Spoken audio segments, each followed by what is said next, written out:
विशेषण की बात हो गई थी, दो विशेषण अपन ने कर लिए हैं, कौन कौन से, संख्यावाचक और परिमाणवाचक। आज अपन जो शुरू करने जा रहे हैं वो है सार्वनामिक। कौन सा विशेषण है? सार्वनामिक विशेषण। देखो सार्वनामिक विशेषण, इसका एक और नाम है जिसका नाम है संकेतवाचक। क्या नाम है? संकेतवाचक। याद रख लोगे ना? सार्वनामिक या संकेतवाचक विशेषण एक ही बात है। अब होता है क्या इसमें? इसमें एक ही बात है कि इसमें होता क्या है, संज्ञा से पहले सर्वनाम शब्द आते हैं। क्या आते हैं? सर्वनाम शब्द आते हैं। बस इसकी सीधी सीधी डेफिनेशन है कि लिखेंगे जस्ट पीछे कौन होगी? संज्ञा होगी, उससे पहले क्या होगा? सर्वनाम होगा। वो शब्द सार्वनामिक विशेषण कहलाते हैं। अब बात यह है कि अपने को क्या करना है कि जो सर्वनाम अपन ने, एक देखो जिस समय सर्वनाम पढ़े थे उस समय मूल 11 सर्वनाम बताए थे, और अपने को मूल सर्वनामों की जानकारी होनी चाहिए कि कहां कहां आते। ठीक है, उसके बाद अपने को ये जानकारी होनी चाहिए कि टोटल सर्वनाम के प्रकार कितने हैं? 6 प्रकार है। जानते हो ना? सर्वनाम के कुल 6 प्रकार है। ठीक है, जो अमूमन पुरुषवाचक से हम शुरू करते हैं और निजवाचक पे हम खत्म करते हैं। ठीक है, तो आपको एक चीज ये भी ध्यान रखनी कि हम पुरुषवाचक से शुरू करते हैं, निजवाचक पे खत्म करते हैं। तो जो पहला है पुरुषवाचक और अंतिम है निजवाचक, ये दोनों सार्वनामिक विशेषण में नहीं आते। ठीक है, याद रह जाएगा ना कि टोटल 6 है। पहला हम पुरुषवाचक से शुरू करते हैं, खत्म निजवाचक करते हैं। पुरुषवाचक और निजवाचक दोनों इसमें नहीं आते हैं। तो 4 जो बचते हैं, इसके बाद कितने बच जाते हैं सर्वनाम? 4। अब वो 4 सर्वनाम कौन कौन से हैं? निश्चयवाचक, बिल्कुल निश्चयवाचक, अनिश्चयवाचक, संबंध और प्रश्नवाचक। देखिए यहां से एक चीज और निकली, आपको पता चला। एक तो हमारी ये परिभाषा हो गई कि सार्वनामिक या संकेतवाचक विशेषण उसे कहते हैं जिसमें सर्वनाम जो है वो संज्ञा से क्या आता है? पहले आता है। यानी जहां सर्वनाम लगा होगा उसके जस्ट बाद कौन होगी? संज्ञा होगी। यानी उसकी पहचान एक है कि संज्ञा शब्द हमें मिलना चाहिए सर्वनाम के जस्ट बाद में, हाथों हाथ जुटता हुआ। अब इसके अलावा इसकी एक परिभाषा और बनती है कि वो सार्वनामिक या संकेतवाचक विशेषण उसे कहते हैं जिसमें निश्चय, अनिश्चय, संबंध और प्रश्नवाचक सर्वनामों का प्रयोग होता है। कहने का मतलब है कि सार्वनामिक जो विशेषण है मीन सर्वनामी है। वहां पर सार्वनामिक विशेषण मीन सर्वनामी है। बस पहचान ये है कि जहां सर्वनाम है उसके बाद क्या आनी चाहिए? संज्ञा। ठीक है, डाउट है कोई? क्लियर हो गया ना?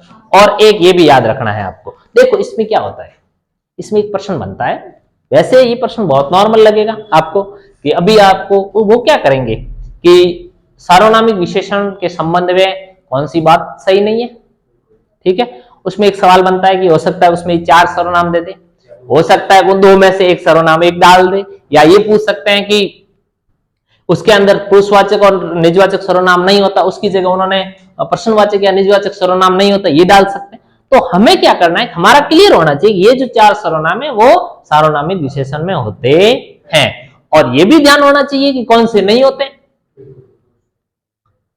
ये भी ध्यान, पुरुषवाचक और निजवाचक सर्वनाम नहीं होते, ये भी हमें ध्यान होना चाहिए। जैसे और ये कहां बात चली थी अपनी? समास में चली थी कि कारक जो होते हैं वो कितने होते हैं? 8 होते हैं। लेकिन वहां पर कितने कारक यूज में होते हैं? 6 होते हैं। 2 कारक है वो नहीं होते हैं। कौन कौन से उदाहरण? कर्ता और संबोधक। वहां भी सेम बात थी कि वहां भी पहला और अंतिम नहीं था, और यहां भी पहला और अंतिम नहीं है। ये उससे जुड़ाव कर सकते हैं। ऐसी जब भी चीजें आती है, जो पढ़ी हुई चीजें उनके साथ आपको क्या करना है, उसको कोरिलेट करना है, जिससे याद अपना स्थायी मेमोरी में जाएगा। याददाश्त है ना, स्थायी मेमोरी में जाती है।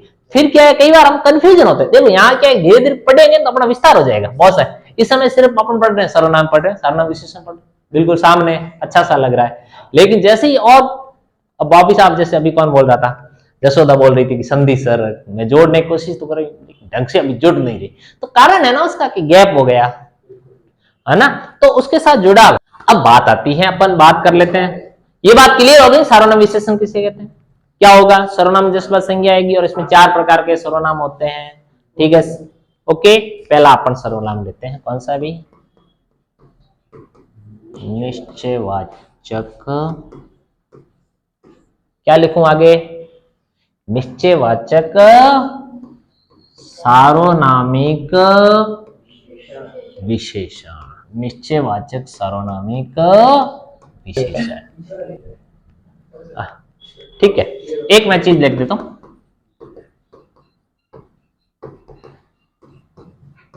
ये मनुष्य भला है, वह लड़का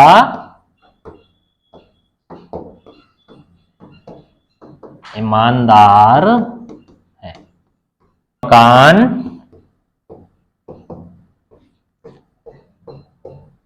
तुम्हारा है, उस लड़के को इधर ले जाओ।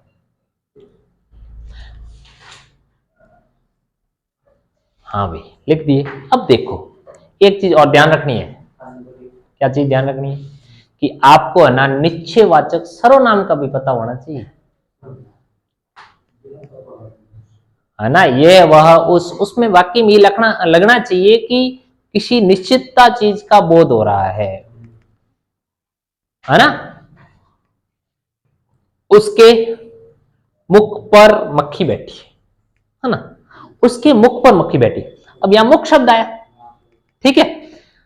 अब यहां पर एक निश्चितता का बोध और कोई है जिसका मुख है और उस पर मक्खी बैठी, यानी अपने वाक्य में ये चीज लगना चाहिए कि कोई निश्चितता का भी बोध हो रहा है, तो ही वो निश्चयवाचक सर्वनाम विशेषण आप तय कर पाओ। यानी कहने का भाव यह है कि अपने को निश्चयवाचक सर्वनाम भी आना चाहिए, निश्चितता का बोध होना चाहिए।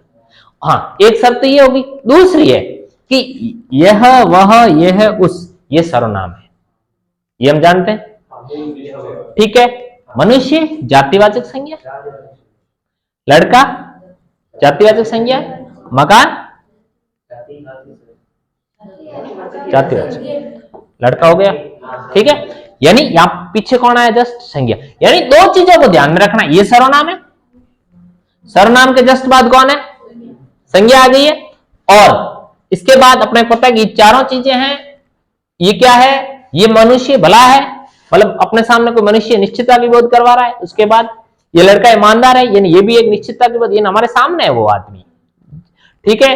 ये मकान तुम्हारा, यानी यहां पर अपन निश्चितता को बोध कर रहे हैं, और उस लड़के को इधर भेजो, यानी आपने किसी को इशारा किया है, वो इधर आ रहा है ना, तो ये निश्चितता का बोध है। जहां जहां निश्चितता का बोध होता है, क्लियर, आपको समझ में आ जाएगा आगे क्या लगा हुआ है, यह लगा हुआ है, जस्ट बाद में कौन आई है, संज्ञा आई है, यानी ये कौन सा विशेषण है, सार्वनामिक विशेषण है, सार्वनामिक में भी निश्चयवाचक सार्वनामिक विशेषण है, क्लियर।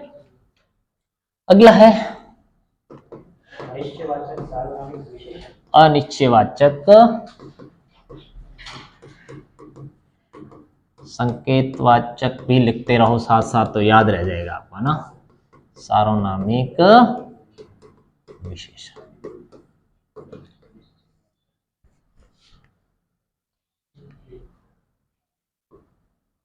कोई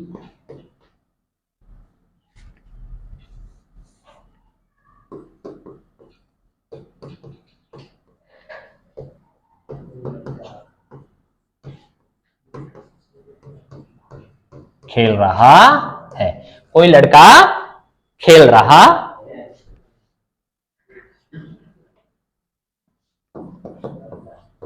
वहां कुछ पेन रखे हैं, एग्जाम का रिजल्ट आया,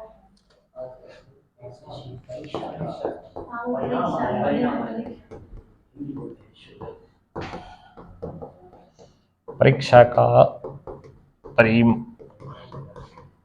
परिणाम आया है, किसी की साइकिल गुम, किसी की साइकिल गुम हो गई, कोई यात्री सामान भूल गया। ठीक है, कोई लड़का खेल रहा है या लड़का आ गया। ठीक है, ध्यान रखना कोई खेल रहा है, खेल क्या है? क्रिया है, वहां आते ही वो सर्वनाम हो जाएगा। और कोई लड़का खेल रहा है, वहां अनिश्चित सार्वनाम विशेषण हो जाएगा। कुछ पेन रखे हैं, ये देखो वहां नहीं है, कुछ पेन रखे हैं। ठीक है, किसी परीक्षा, परीक्षा जो है वो क्या है?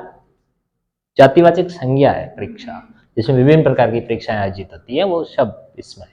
ठीक है भाई, किसी की साइकिल, इसमें थोड़ा सा की लगा हुआ है, पूरों को यदि साथ में लेते हैं तो ये वाक्य सही है। कोई यात्री सामान भूल गए, यात्री है वो क्या है? यात्री संज्ञा है। ठीक है, हो गया क्लियर? किसी को कोई कंफ्यूज भाई? तीसरा है अपना प्रश्नवाचक सार्वनामिक, प्रश्नवाचक सार्वनामिक विशेषण।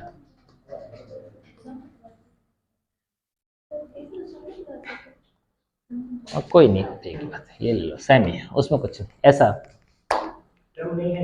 हाँ, अब देखो ऐसे सवाल इसमें ऐसा लगेगा कि अपन वही बात कर रहे हैं जो निश्चयवाचक में जो अपना था, सॉरी सर्वनाम में जो अपन ने बात की थी कि जहां पर कोई न कोई प्रश्नवाचक बनता है, मतलब कौन क्या कब, जो छह ककार की बात करते हैं अपन, हिंदी के अंदर छह ककार है, छह ककारों से प्रश्न बनते हैं। ककार मतलब क्या है, कौन है, कब है, किससे है, जो क से शुरू होते हैं। और प्रश्न निर्माण के अंदर छह ककार काम आते हैं।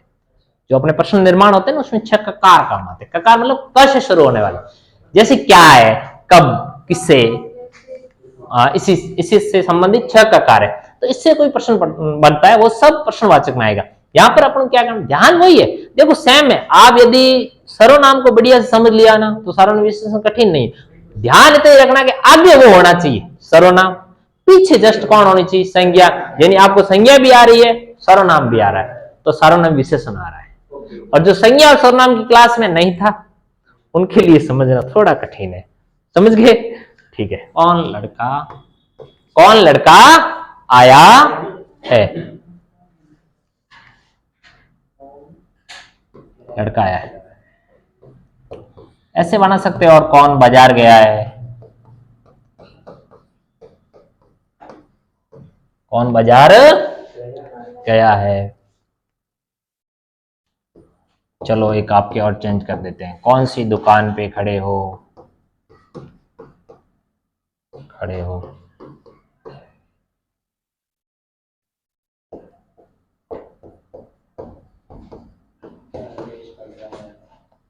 Very good. क्या रमेश पढ़ रहा है?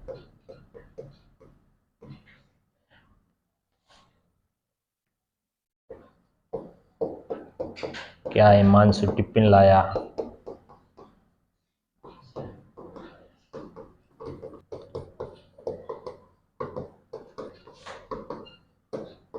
कौन क्रिकेट खेल रहा है?